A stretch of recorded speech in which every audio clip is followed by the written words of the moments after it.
Vos tenés una bomba, Horacio, ¿o no? O un chasquibum. No, yo tengo un chasquibum. Lo que pasa es que el día del acto de Cristina, de nuevo, Mr. Magoo eligió ese momento para tirar un explosivo mediático. Que él, digamos, elija 2 veces el momento del acto de Cristina para hacer sus deposiciones, mide la desmesura del aprecio que siente por sí mismo. Ahora, el 1 de julio su renuncia al Ministerio de Economía fue una bomba. En cambio, el 27 de noviembre solo detonó un chasquibún. Fue cuidadoso, digamos, porque lo hizo ante un relator de partidos de fútbol, Pará, protagonista de historias azucaradas en Revista del Corazón, y sobre todo una persona sinceramente incapaz de una repregunta medianamente informada, y además especialista en operaciones mediáticas, siempre con la misma, contra la misma destinataria. Bueno, luego de 3 años de halagos y obsecuencia hacia Cristina, Mr. Magoo centró sus críticas en la vicepresidenta y en su hijo Máximo, de quien dijo que era un chico caprichoso, y les atribuyó directamente responsabilidad en la crisis económica por no haberlo apoyado en la renegociación de la deuda con el Fondo Monetario Internacional. Ahora, para medir, digamos, lo que ha sido la parábola descendente de Mr. Magoo entre julio y noviembre, ni siquiera así goza de la simpatía del presidente Alberto Fernández, que en realidad fue la víctima principal de ese pasaje de bravura del exministro, y Alberto lo había defendido más allá de lo razonable. Y digo más allá de lo razonable porque yo hablé con Alberto del tema, y enseguida les voy a contar qué hablé con él del tema en su momento. Ahora, Mr. Magoo también anunció que se propone actuar en la política argentina y recitó su credo, que son las 3 banderas del justicialismo. Ahora, cuando todavía era ministro de Economía, sus primeros pasos en el conurbano bonaerense fueron unas caminatas organizadas por el Movimiento de Guita, que Infoemba las promocionó ampliamente y le atribuyó a uno de los eguiteros una frase tan fantástica como los personajes involucrados: si el kirchnerismo lo sigue atacando así, lo van a hacer candidato a presidente. Ahora, eso lo dijeron cuando era ministro.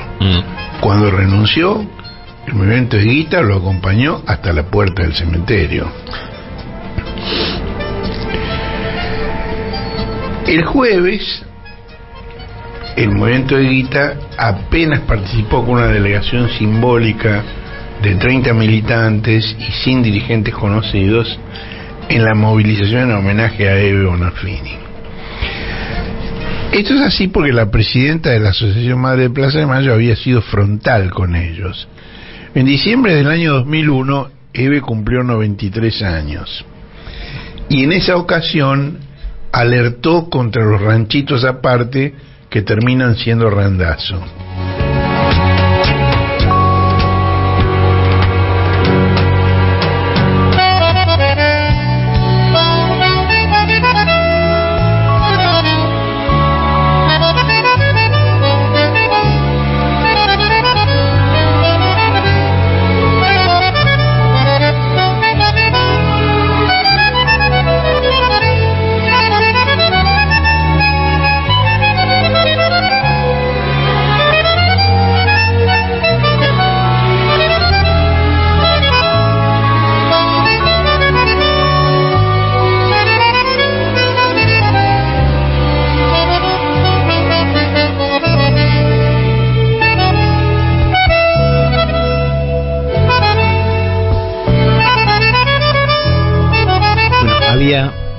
Claramente no un tango, tendría que salir ahí, sino un audio de Eve, ¿no? Donde ¿Qué era lo que decía Eve más o menos?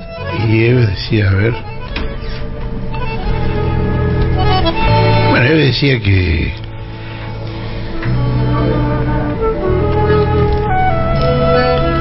estaba en contra de los ranchitos aparte porque terminan siendo randazos. Eso lo dijo el día del cumpleaños. Ahora, en abril de este año, ella era una apasionada de la hipérbole, los calificó de cáncer para la sociedad. Realmente cuesta creerlo. Antes de ayer con Randazzo y ayer con Guzmán. Esto sí que es estar perdido, ¿no?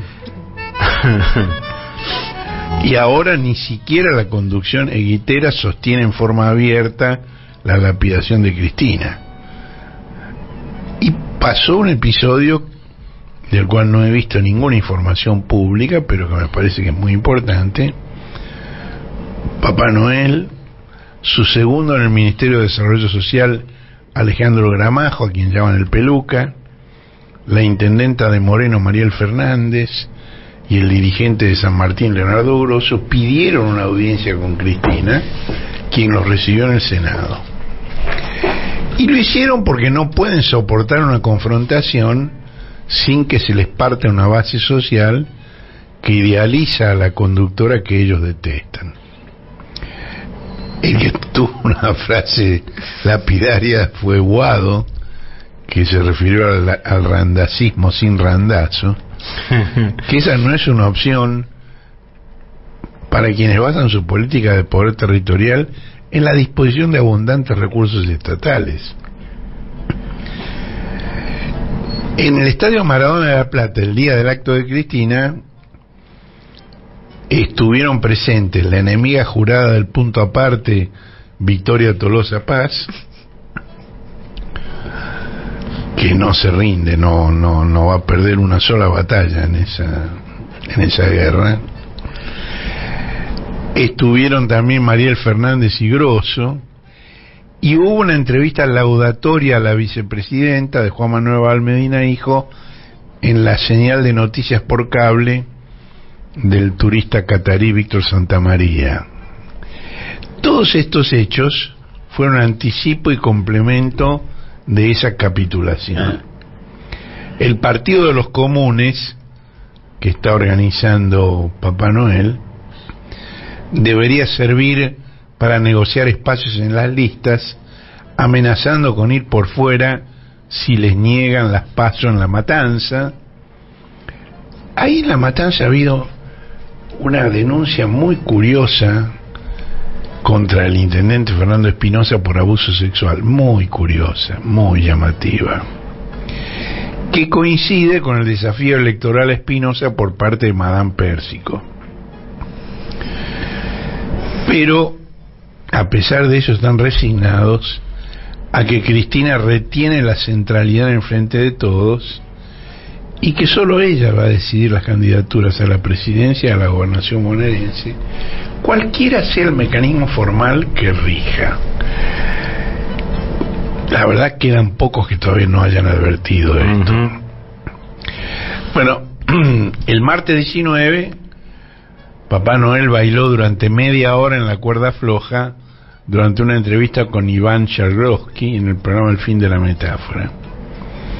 Explicó que están organizando un partido político para discutir el modelo de país y lo atribuyó al consejo de meter la conflictividad social en la política que Néstor Kirchner dijo le dio en junio del 2003. Ahora, lo que no explicó es por qué recién puso en práctica ese consejo 19 años después. Tal vez entendió mal y en vez de meter la conflictividad social en la política, metió a su órgano en el Estado y en el presupuesto. Puede ser que haya sido un tema de comprensión lenta de lo que le quiso decir Néstor, aunque Néstor hablaba bastante claro, ¿no? Bueno, reiteró que su posición en favor de realizar las primarias abiertas, y ante una pregunta del interrogador no descartó la presentación del actual presidente Alberto Fernández, pero ya no la afirma como idea propia. No dijo yo creo que debe, dijo él lo dijo. Es decir, a Mr. Magoo, Papá Noel lo dejó en la puerta del cementerio. Eran solamente dos personajes de fantasía, ¿no? Es curioso, defendió la conducta del movimiento Evita durante el gobierno de Macri con un argumento realmente curioso. Dijo que sus 320 movilizaciones le impidieron ajustar. Digo que no ajustó Macri. Y además 320 movilizaciones hizo el movimiento Evita. Bueno, el periodista le preguntó por qué Cristina suele criticarlos. Y Papá Noel lo atribuyó a problemas de relación. Dice, somos muy difíciles, sacamos las cosas a las patadas y en política no se puede. Y dijo que conversa con Máximo Kirchner, a quien respeta, por lo que hizo el día de la muerte de Néstor, de pie frente al cajón con los brazos cruzados. Y para defender a su vieja, comenzó a organizar una fuerza política que es muy potente. Y él respeta lo que hicimos nosotros.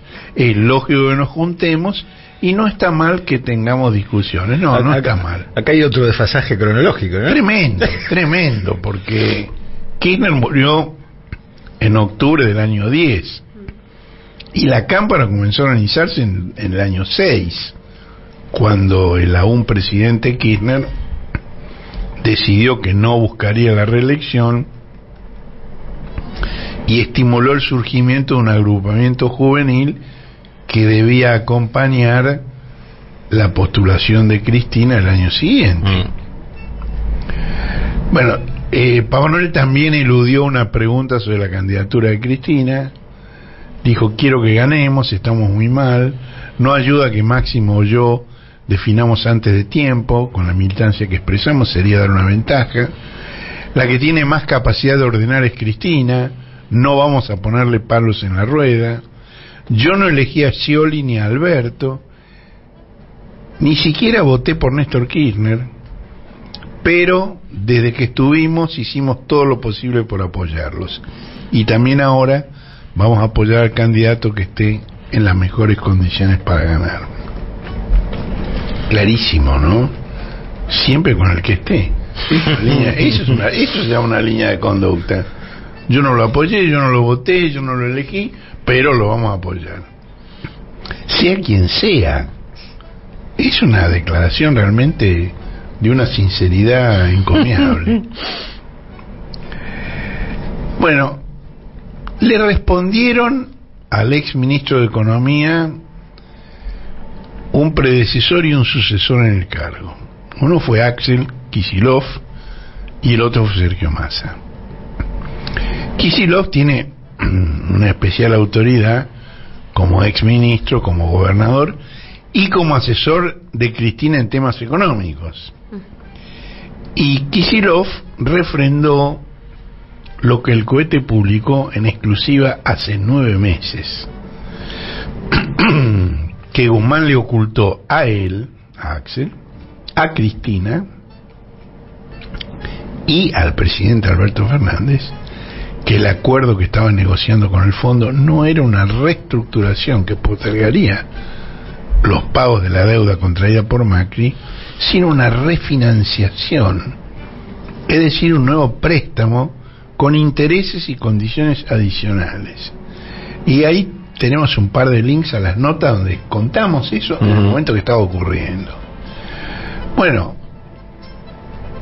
cuando el presidente se lo enrostró, y esto es lo que dije que íbamos a contar, Guzmán dijo, pero esto es obvio, se da por supuesto, el Fondo Monetario no reestructura sus préstamos, los refinancia. Y Alberto le dijo, obvio para vos, yo soy abogado y recién me entero. Bueno, todavía no pasaron 3 trimestres desde la firma del acuerdo y ya es ostensible que ese acuerdo implica las condicionalidades que Mr. Magoo negaba y que le hizo negar al presidente. Y que, bueno, además Magoo dice que él no hizo ese ajuste y que él sí lo está haciendo Massa, es decir, le descarga la responsabilidad a Massa, cuando lo que está haciendo Massa es administrar las consecuencias de lo que firmó Magoo. Es decir, él no habrá empezado a hacer todo en ese momento, porque además el fondo es muy astuto, el acuerdo es muy astuto, está planeado por gente muy inteligente y muy fogueada en estas cosas, y tenía una serie de metas escalonadas, que algunas empezaban a cumplirse muchos meses después, por ejemplo ahora. Pero eso es lo que firmó Magú. Y la deuda con el fondo, sumada a la refinanciación con los acreedores privados, es impagable.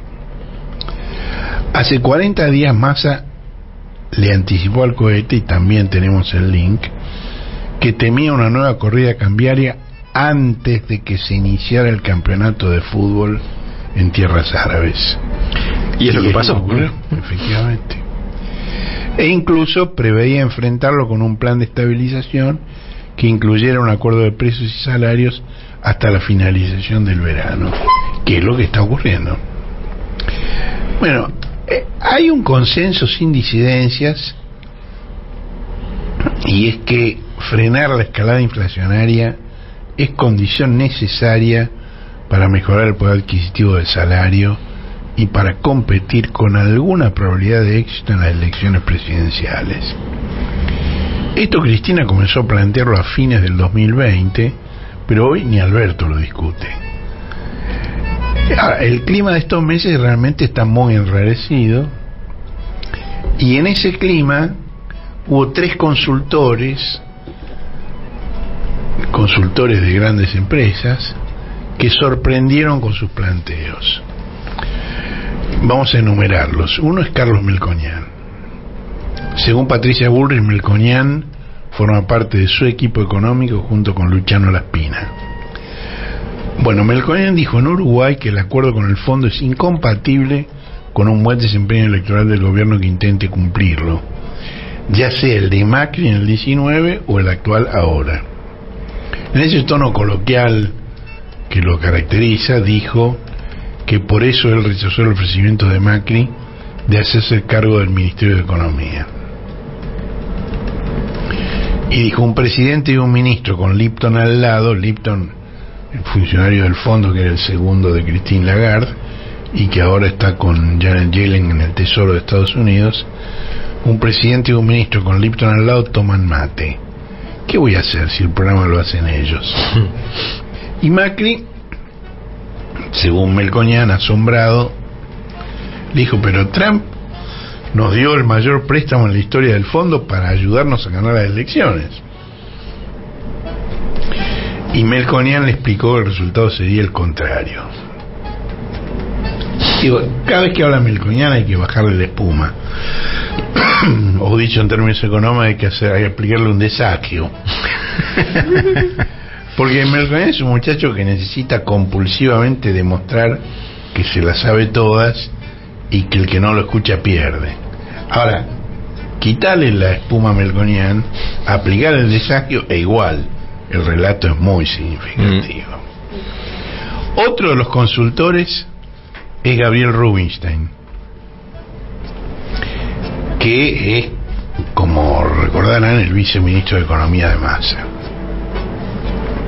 Durante la gira de Massa con el presidente, Rubinstein asistió a un simposio de contadores y allí dijo que había atraso cambiario y volvió a postular la necesidad de una devaluación, cosa que ya había hecho en un paper confidencial que le envió a Cristina antes de ser designado por Massa y que también publicamos en exclusiva en el cohete.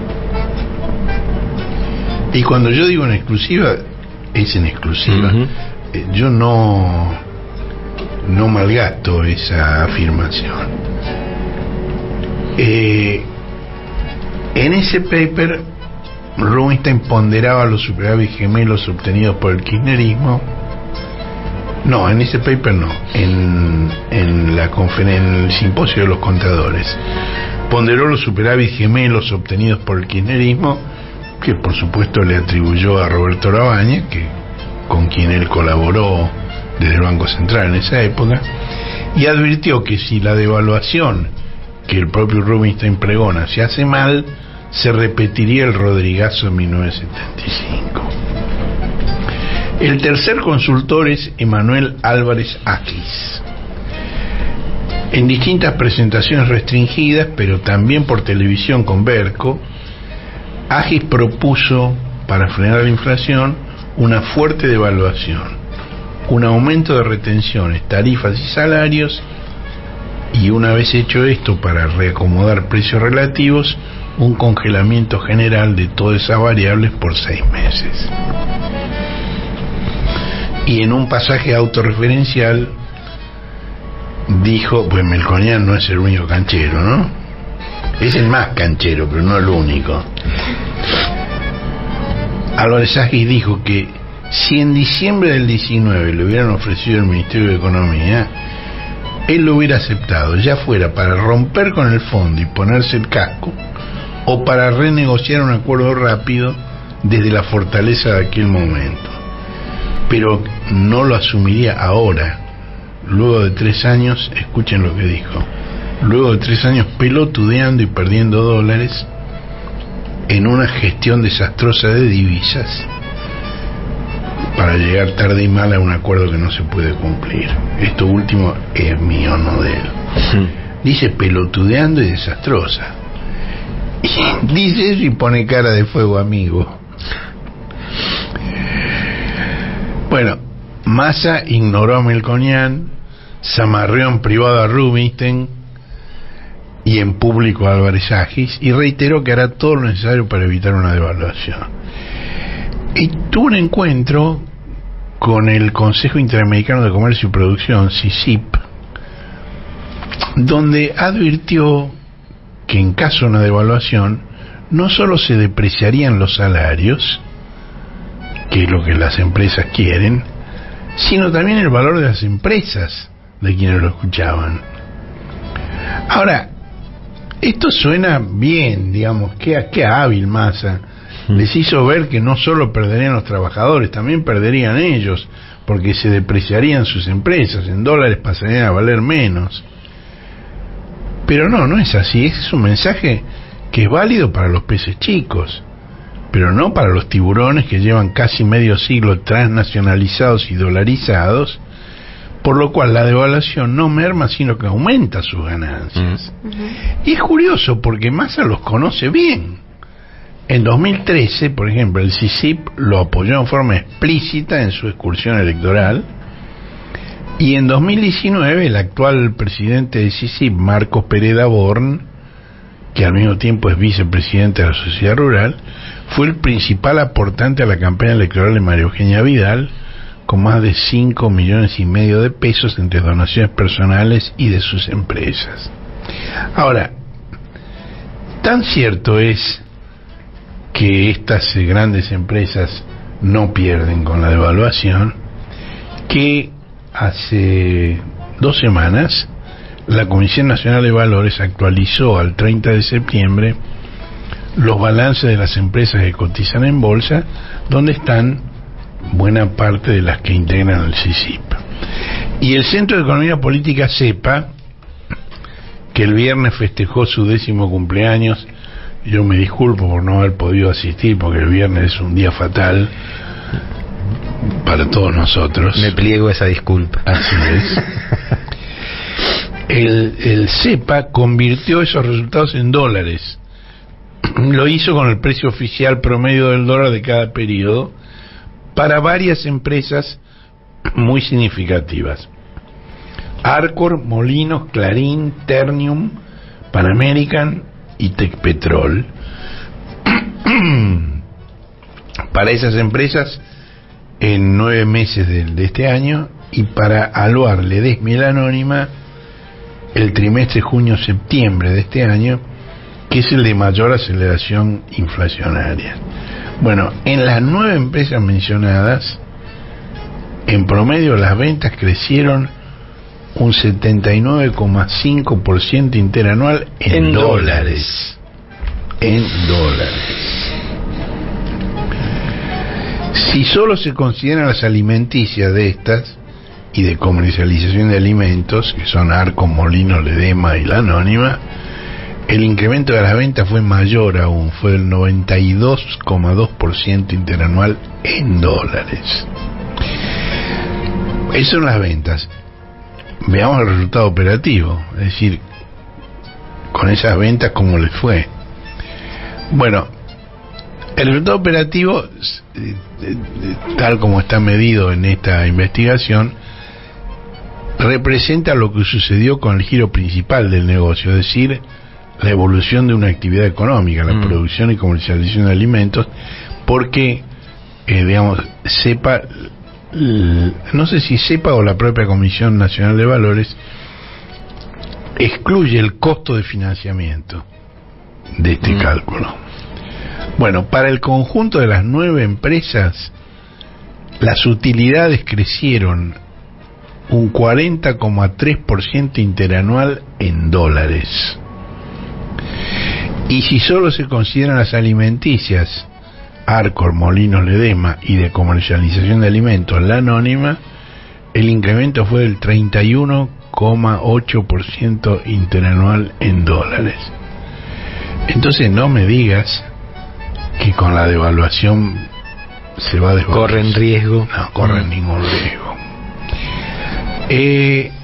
Ahí, digamos, en esta nómina hay 2 excepciones a la regla, que son Ledesma, cuyas ventas mejoraron el 82,8% entre 2021 y 2022, pero cuyo resultado operativo fue del 47% abajo, y Aluar, la del productora de aluminio, sus ventas mejoran 73% en dólares, pero el resultado operativo se reduce en 19,5%. En los dos casos, una de las razones es el aumento del costo de la mercadería vendida, que en el caso de Ledesma es traccionado por un incremento del 180% en el costo de reparaciones y mantenimiento y del 192% de energía y combustibles.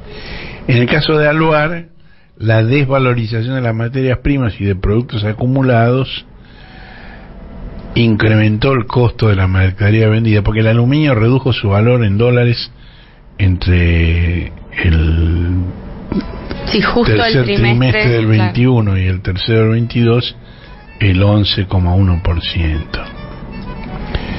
Y esto hizo que el costo de la mercadería vendida se incrementara en dólares por encima de la variación de las ventas.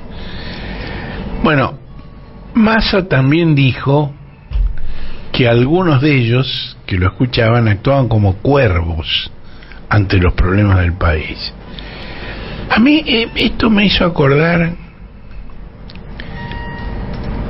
al discurso de Alfonsín en la Sociedad Rural en la exposición de 1988, donde lo silbaron y entonces a los gritos dijo que eran fascistas quienes no lo dejaban hablar, y a los gritos aceptó eliminar las retenciones como le exigían.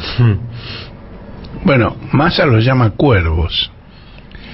Ahora, si a una definición tan crítica no le siguen medidas firmes para disciplinar a quienes la reciben, y terminan por incitarlos a perseverar en la conducta que cuestionan. Y el viernes se analizó el nuevo, se anunció el nuevo dólar soja, que es una prueba adicional de esto. Es decir, hasta el 31 de diciembre los grandes exportadores tendrán una ganancia adicional de 210.000 millones de pesos, muy próxima a los 250.000 que ya embolsaron con la primera versión del dólar soja. Ahora,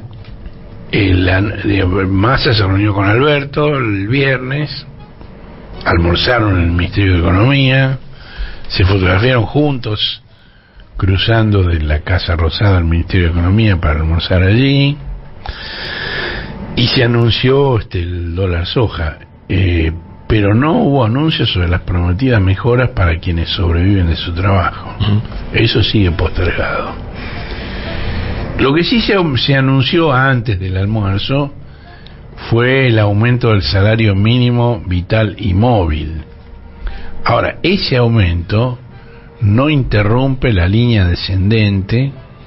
Es decir, el salario mínimo vital y móvil es un piso.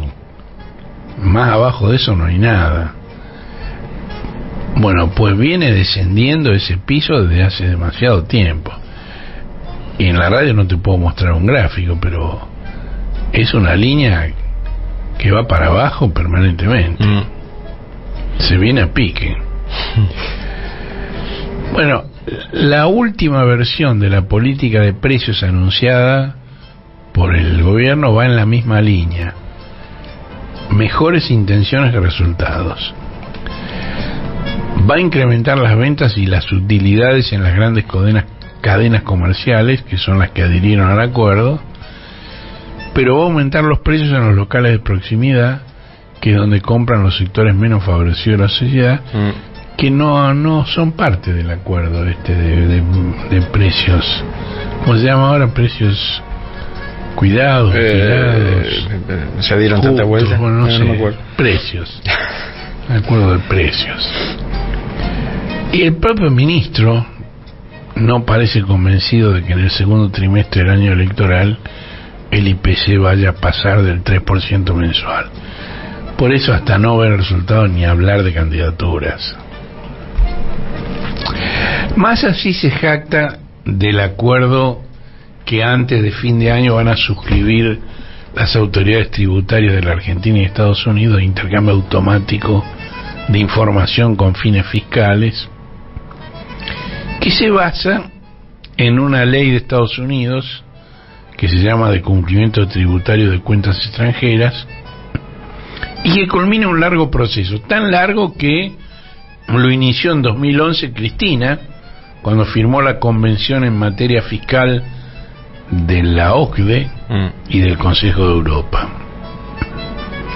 Lo continuó un acuerdo bilateral suscrito en 2016 por los gobiernos de Trump y Macri, que entró en vigencia en 2017, y el acuerdo bilateral suscrito en 2021 durante los gobiernos de Biden y Alberto Fernández por la AFIP y por el Servicio de Impuestos Internos de Estados Unidos. Es decir, son una larga década que se viene negociando esto. Ya está terminado el trabajo técnico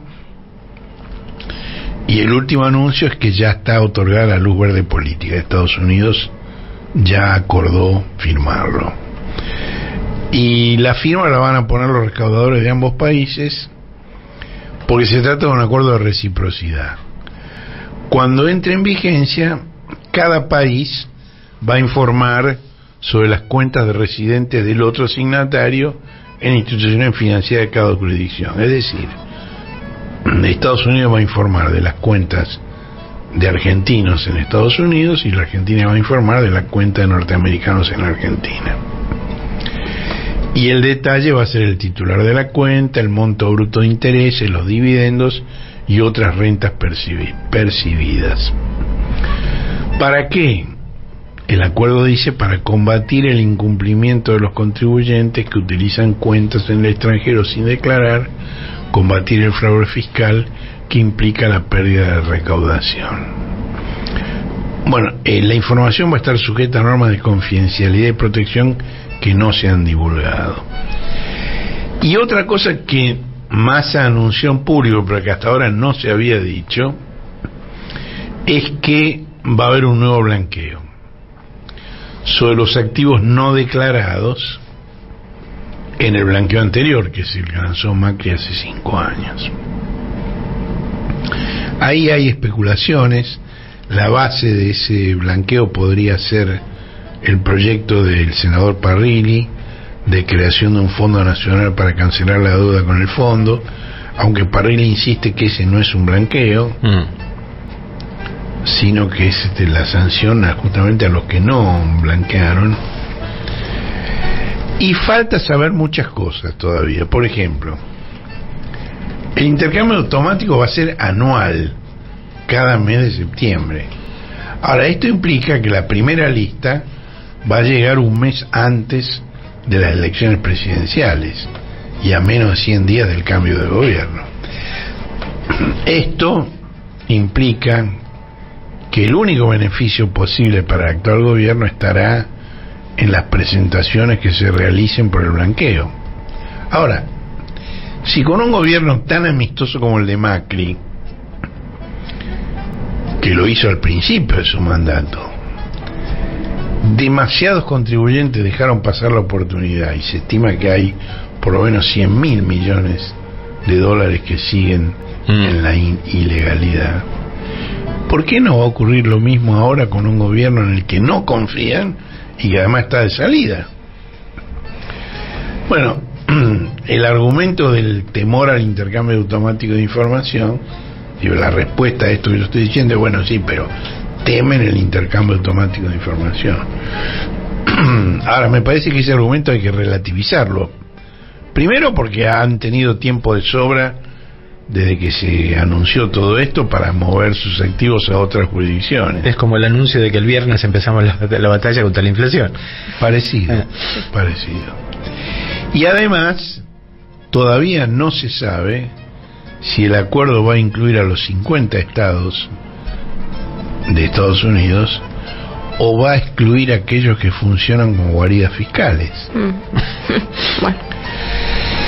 Hay un instituto de Policy Studies, que es una organización de izquierda de Estados Unidos, que tiene un programa sobre desigualdad y bien común, que hace un mes y medio difundió una investigación, a la cual también tenés un link en mi nota, según la cual hay 13 de los 50 estados que ya son o están en proceso de ser guaridas fiscales. Los mayores de ellos son Delaware, Nevada, Alaska y Dakota del Sur, pero también se suman Tennessee, Wyoming, New Hampshire, Rhode Island, Ohio, Missouri, Illinois, Florida y Texas. Bueno, los investigadores de esa institución, Gabriel Zuckman, Tomás Piketty y Emanuel Sáez, estimaron que en 2021, en total, en fideicomisos y bienes raíces, en estas guaridas fiscales de Estados Unidos, había 5.626 billones de dólares, que en inglés se dice trillions.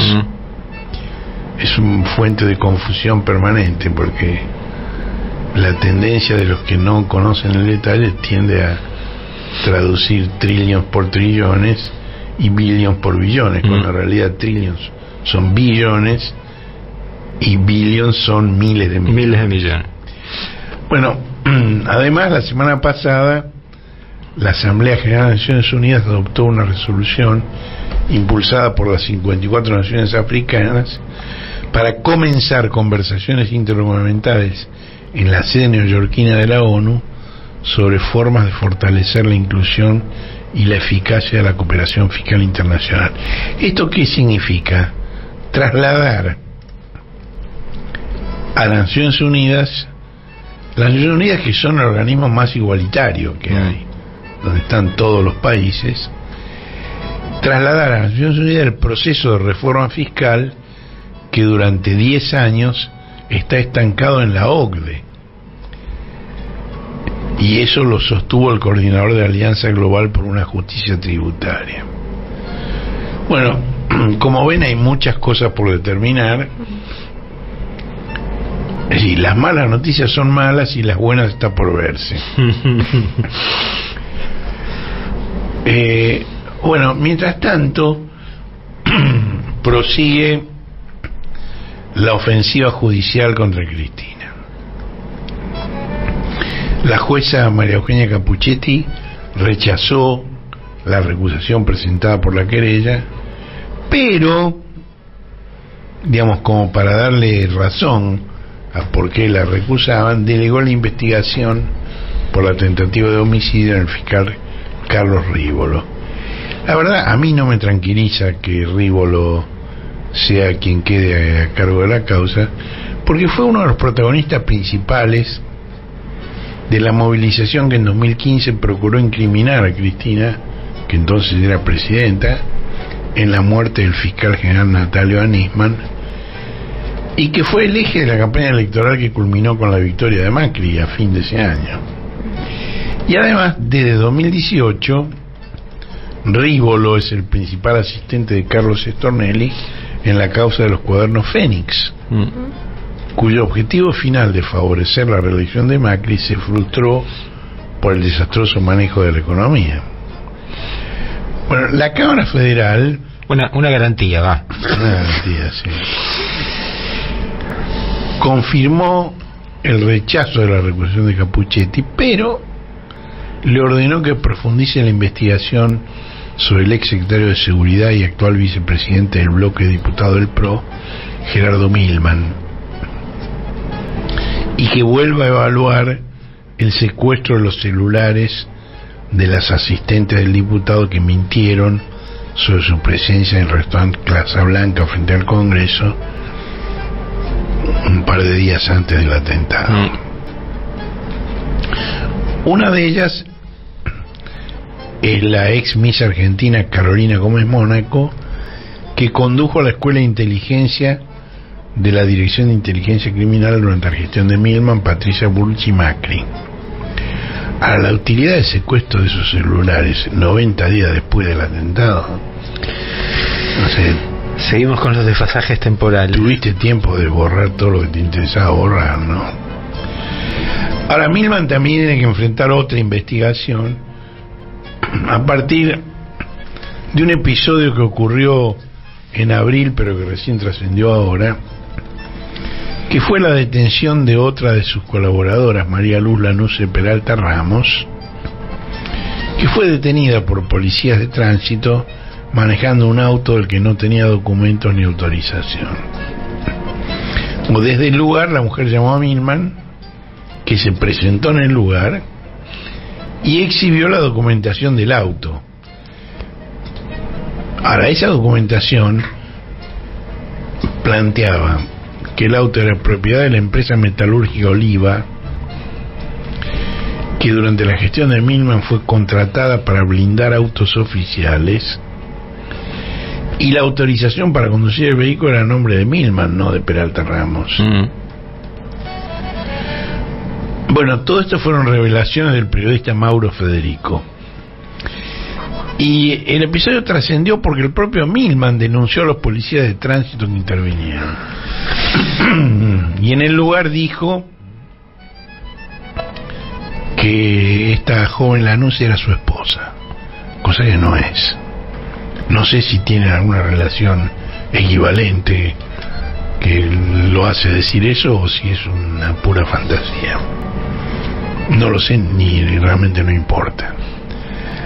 La denuncia de Milman fue rechazada por la justicia porteña, que a su vez remitió los antecedentes a la Cámara de Diputados.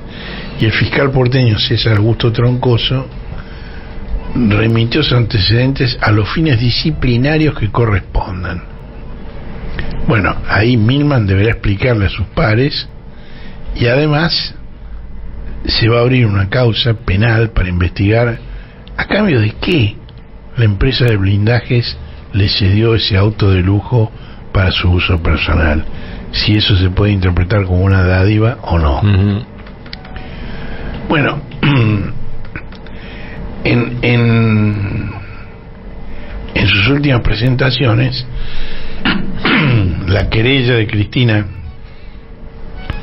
que impulsan los abogados Marcos Aldazábal y José Manuel Ubeira, también pidió que se investigue una información que difundimos en el cohete el domingo 30 de octubre sobre la presencia de Brenda Uliarte en una marcha de la agrupación Nuevo Centro Derecha que dirige el patovica Hernán Carroll. Bueno, el abogado karateca de la Nuevo Centro Derecha, Hernán Seibán, fotografiado abundantemente abrazado con Patricia Bullrich, dijo que no era Uliarte la de la foto, y dijo que la piba fotografiada en la Plaza de Mayo era Fátima Mercado. Bueno, a simple vista no es cierto. Aquí están las fotos ahí. Tiene dos fotos, es tan obvio que no es la misma persona, pero claro, en la radio no se pueden mostrar fotos. Bueno, la foto de Fátima Mercado, además, no es que yo te digo que ese es Fátima Mercado, está tomada de las redes antisociales de la nueva centro-derecha, y la de Uliarte de su aparición como la antiplanera ámbar en Crónica TV. Ahora, que no haya forma de hacer pasar una por la otra no quiere decir que Rivolo y Capuchetti estén interesados en seguir esta pista. Y esta pista prueba la conexión entre los detenidos por el intento de homicidio y las agrupaciones como la nueva centro-derecha y los revolufederales que claman ajenidad. El cohete a la luna radio. Un desplazamiento estelar con Horacio Verbitsky, Manuela Iriani y Marcelo Figueras. Domingos de 9 a 11 por la 530.